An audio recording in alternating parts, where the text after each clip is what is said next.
I hope you all had a wonderful 4th of July holiday. If you were watching at 5 or at 6 o'clock, Beryl, the hurricane, was a Category 2 hurricane with max sustained winds at that time of 110 miles per hour. But here's a look at it now. It is now a major hurricane again. Still not as organized looking as it once was, but it is trying to get its act together as the core of it gets ever so close to making a landfall across the Yucatan Peninsula. So as far as the overall setup with this system, it now has max sustained winds of 115 miles per hour. It is going to continue to make its way on a more westward track, and eventually once it crosses over into the Gulf of Mexico, the Bay of Campeche, which will be this weekend, it is potentially going to be a tropical storm, so weakening as it moves over the Yucatan Peninsula, and then it could re-strengthen to a Category 1 hurricane as we work our way towards the end of the weekend, Sunday into early Monday. Now notice that's when it also can make a landfall, as it is possibly going to make its way inland either across the Mexican coast or across parts of South Texas. As you see, this cone is very wide. That's the cone of uncertainty.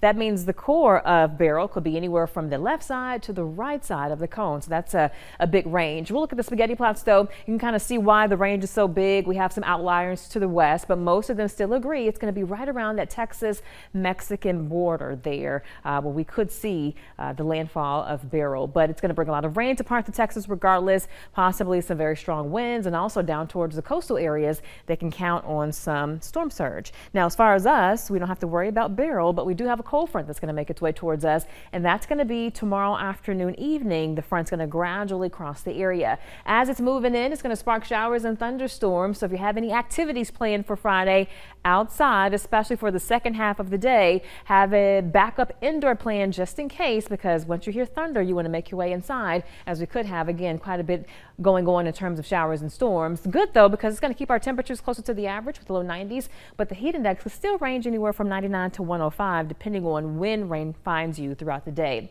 So 7 o'clock on a Friday morning, off to a quiet start as we head towards the midday time frame. Scattered showers popping up across the area. Remember those bright pops of color? Well, that represents heavy rain potential, possibly some storms that could bring some gusty winds. So 7 o'clock looking rather active across the area as the actual cold front is going to be sliding by, and then once we get behind the front, it is going to bring us some slightly lower dew points. So by, let's say, Saturday, it won't be as oppressive out there, and by Sunday morning we could have some low temperatures in the upper 60s or close to 70. As far as how much rain we could pick up with the system on Friday, the green generally represents up to about an inch of rain is possible. There could be some spots that get a little bit more. So here's a check of what's happening now on EMEPA Live radar. This is ground clutter here. This is not rain, so for the most part looking a-okay. 80 in the metro. Feels like it's 85 though when you factor in the humidity. Philadelphia 82, but it feels like it's 90 and not much of a breeze. As far as that Tate's fireworks forecast, 11 o'clock tonight, 83 degrees, partly cloudy skies, and here in the studio we can hear the popping of firecrackers every so often, so I'm sure we're probably going to hear that for the next day or so. Nonetheless, as we look at your, let's just say your Saturday morning, your Friday morning, I'm getting ahead of myself. Yeah. That is Friday morning. We're talking mid to upper 70s. It feels like a Friday. And then for tomorrow, we're going to have highs in the low 90s. So get ready for what's going to be a hot day, but nothing oppressive, and the rain should keep a lot of those temperatures in check. This is the 10-day forecast at 10, is sponsored by Insurance Solutions.